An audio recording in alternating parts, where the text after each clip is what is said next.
नाज़रीन, कौमी असम्बली में अपोजिशन लीडर और मुस्लिम लीग नून के सदर मियां शहबाज शरीफ आखिरकार आज नैब में पेश हो गए। नैब ने उनसे 2 घंटे तक सवाल जवाब किए और उन्हें 2 जून को दोबारा तलब कर दिया।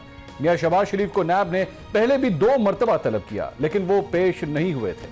मियां शहबाज शरीफ सिर्फ नैब की वजह से नहीं बल्कि एक इंटरव्यू की वजह से भी खबरों में हैं, जिसमें मियां शहबाज शरीफ ने कहा था कि इलेक्शन से पहले उनकी मुख्तलिफ हलकों से मुलाकातें जारी थी और वो वजीर आज़म बनने के करीब पहुंच चुके थे।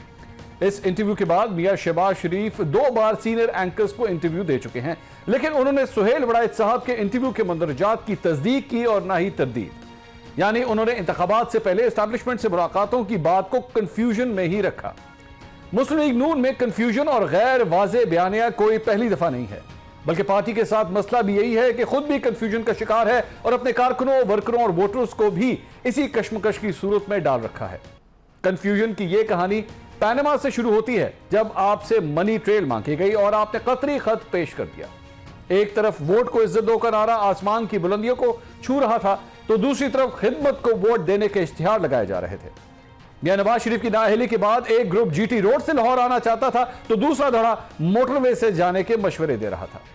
एक तरफ आपने पब्लिक अकाउंट्स कमेटी की सरबराही के लिए 3 माह कौमी असेंबली को मफलूज किए रखा, लेकिन जब वो सरबराही मिल गई तो खुद ही छोड़कर लंदन चले गए। एक तरफ मियां शहबाज शरीफ सीनियर सहाफी से मुलाकात करके उनको अपनी खुफिया मुलाकातों की तफसीलात बताते हैं, तो दूसरी तरफ उसको निजी मुलाकात कह देते हैं। जो हकीकत यह है कि बगैर उस कॉलम की तरदीद या तस्दीक किए बगैर मैं बिल्कुल ईमानदारी से अर्ज करना चाहता हूँ, ना उन्होंने मुझे इंटरव्यू के लिए कहा, ना मैंने इंटरव्यू का एहतमाम किया। वो एक निजी गुफ्तगू थी।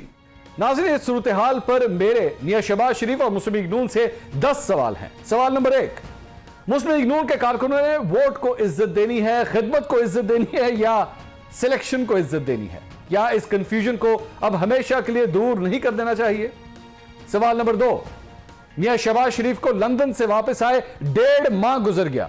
इस दौरान उन्होंने कई पार्टी रहनुमाओं से मुलाकातें की, कई वीडियो कॉन्फ्रेंसें की, दर्जनों मीटिंग्स की सदारत की, लेकिन अभी तक उनकी एक भी वीडियो या कोई तस्वीर अपनी भतीजी मरियम नवाज के साथ नहीं देखी गई। इसको नाराजगी कहें या फिर इख्तिलाफ का नाम दें। सवाल नंबर 3, इस वक्त मीडिया ही नहीं, सियासतदान ही नहीं, हुकूमत ही नहीं, ऑपोजिशन ही नहीं, बल्कि मुस्लिम लीग नून के अपने कारकुन भी बार बार यह सवाल कर रहे हैं कि बयान करदा खुफिया मुलाकात के मंदरजात दुरुस्त हैं या गलत। सवाल नंबर 4, मियां शहबाज शरीफ कहते हैं कि सुहेल वड़ाइच ने निजी गुफ्तगू रिपोर्ट की, हालांकि सीनियर सहाफी ने अपने कॉलम में लिखा कि वो सिर्फ वही रिपोर्ट कर रहे हैं जिसकी उन्हें इजाजत दी गई थी। क्या एक सीनियर सियासी रहनुमा और पार्टी सदर का किसी सीनियर सहाफी की साख पर ऐसा इल्जाम लगाना इखलाकी तौर पर दुरुस्त अमल है? सवाल नंबर 5, अगर कोई सहाफी बगैर इजाजत ऑफ द रिकॉर्ड या निजी गुफ्तगू रिपोर्ट करे तो उसके खिलाफ तो कानूनी चाराजोई की जा सकती है, तो फिर आज 15 दिन गुजर जाने पर भी कानूनी चाराजोई तो दूर, मुस्लिम लीग नून के किसी रहनुमा ने इसकी वाज़ेह तरदीद तक क्यों नहीं की? सवाल नंबर 6, इस कॉलम के बाद मियां शहबाज शरीफ ने 2 टीवी इंटरव्यूज दिए। उनसे इस हवाले से सीधा सवाल पूछा गया।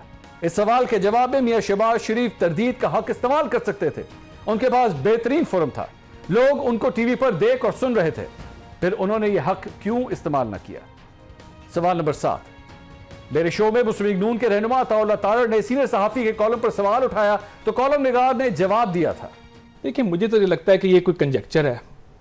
मैं तो इस पे बड़ा क्लियर हूं कि इस मामले में फिर या तो फिर कोर्ट करते। तारड़ साहब मुझे वहां मिले थे जब मेरी शहबाज शरीफ साहब से मुलाकात हो रही। ये तो चैलेंज नहीं कर सकते उसके कंटेंट। जो चीजें ऑन द रिकॉर्ड थी मैंने वो लिखी हैं, और जो चीजें कुछ ऑफ द रिकॉर्ड भी थी वो मैंने नहीं लिखी। अगर कॉलम के मंदरजात पर मुस्लिम लीग नून को एतराज था तो अताउल्लाह तारड़ ने कॉलम निगार को मजीद चैलेंज क्यों नहीं किया?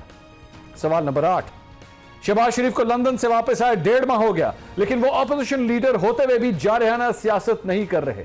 क्या इसकी वजह नैब के मुकदमात का खौफ है या यह भी किसी स्क्रिप्ट का हिस्सा है? सवाल नंबर 9, शेख रशीद के मुताबिक मुस्लिम लीग नून 18वीं तरमीम खत्म करने के लिए मेरे कप्तान से ताउन के बदले नैब कानून खत्म करने पर बार्गेन कर रही है। क्या ये खबरें दुरुस्त हैं? सवाल नंबर 10, क्या मुस्लिम लीग नून हुकूमत तब्दील करने के लिए कोई जोड़ तोड़ करेगी या इसी तरह हल्की फुल्की सियासत करके ही वक्त गुजारने को तरजीह देगी?